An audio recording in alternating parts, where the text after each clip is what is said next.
Yeah, Ken, this is a angle roller that I just built. It took me about 4 days. I had some metal kicking around the shop. I had this solid block here machined in town. It cost me about $13 to have the hole drilled and tapped.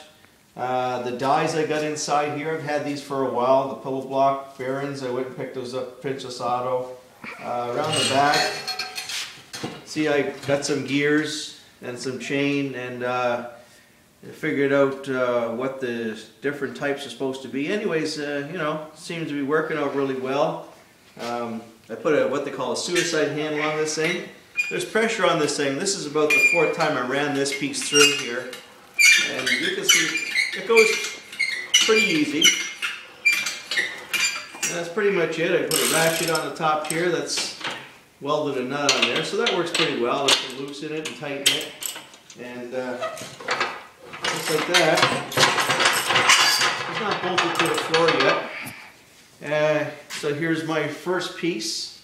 It actually was bent in the machine. The machine functions really well.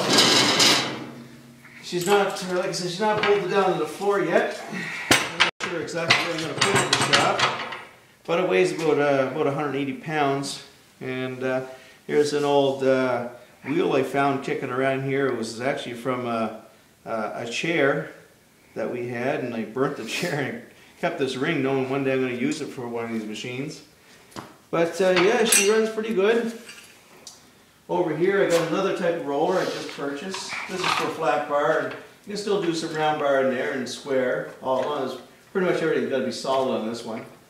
But that's a nice little machine. My shop consists of 1,000 square feet here.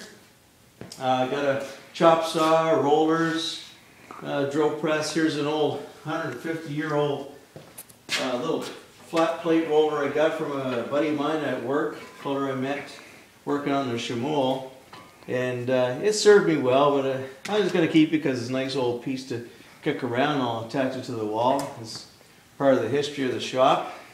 Workbench here, and just show you my covers are stocked full of stock, glasses, safety equipment, grinding discs,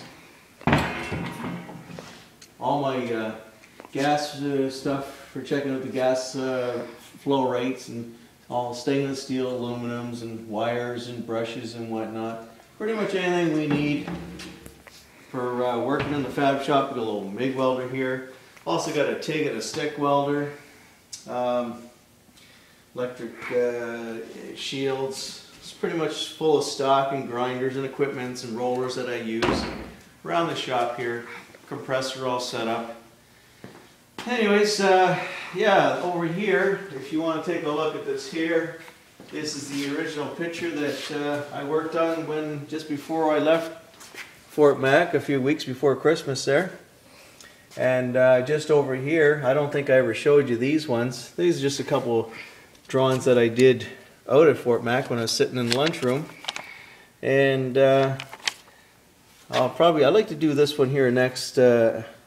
You know, probably my second or third one. This is a cool one right here. I like that design.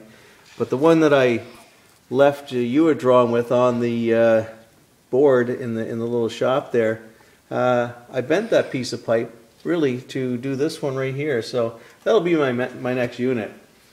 Right now I'm in the process of trying to locate some rear back wheels to build these bikes. You know, I can't continue to take one off one bike to build another bike. Also looking for some bikes for some pedals and gear reduction systems, looking for parts for my goosenecks and whatnot. And just want to sort out all where I can get all my, you know, my metal in locally and whatnot. Front fenders, I'm going to start making those out of solid round bar, just like the back for now, just to get a couple bikes up and running. And I'm ordering an English wheel, air hammer as well. Brake press, it's a 3-in-1 brake press roller and a shear. Going to be ordering that in a little while. Also a pipe bender, which will be able to do bends because they're 180 degree coming back. So I'll need an actual bender for that one there.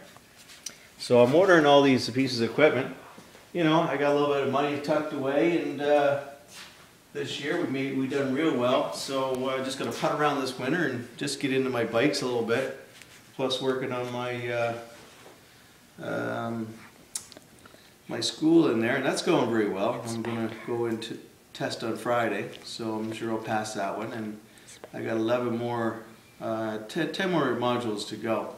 So 3 or 4 more weeks, hopefully I'll have that wrapped up, and I'll be able to get into building a couple bikes. So like I say, I'm looking for some rear wheels. I talked to the guy in Montreal, still haven't had much success with that. He won't sell any, he makes those himself. If I can find some old motorcycle wheels, the big fat ones, the 300 series, I'll probably pick a couple of those up with some parts, motorcycle parts. I'm just going to have to put those into the bikes and see how that goes. Anyways, hope you enjoyed the video, and I'll talk to you soon, buddy.